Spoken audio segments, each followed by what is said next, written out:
Quebec's Automobile Insurance Board is shutting down 6 driving schools. There are reports they gave students a free pass on courses in exchange for money. The province made driving courses mandatory 2 years ago. And as Salima Shivji reports, some in the industry say the problem is nothing new.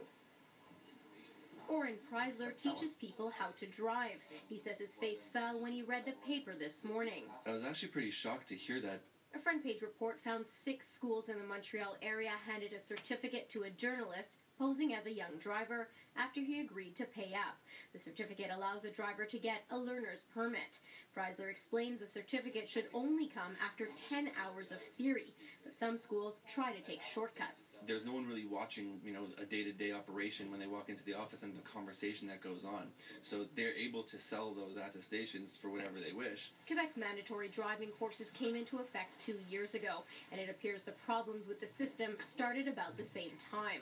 The province's Driving School Association says they've been aware of the issue and problematic schools for months. It's not the majority of the schools, it's basically a minority of the schools, but they make everybody look bad.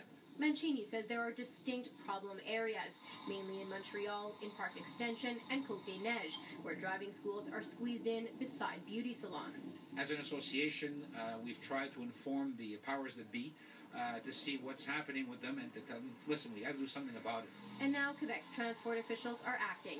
They've temporarily shut down the 6 schools that allegedly accepted bribes in exchange for certificates while they investigate. François Remillard of the SAAQ says the charges are unacceptable and authorities will ramp up inspections. But back at this driving school, there's skepticism the problem will be solved. It is very tough, and it's very tough. I mean, I wouldn't even know of a solution. And Preisler says those who lose out in the end are drivers on Quebec roads. Salima Shivji, CBC News, Montreal.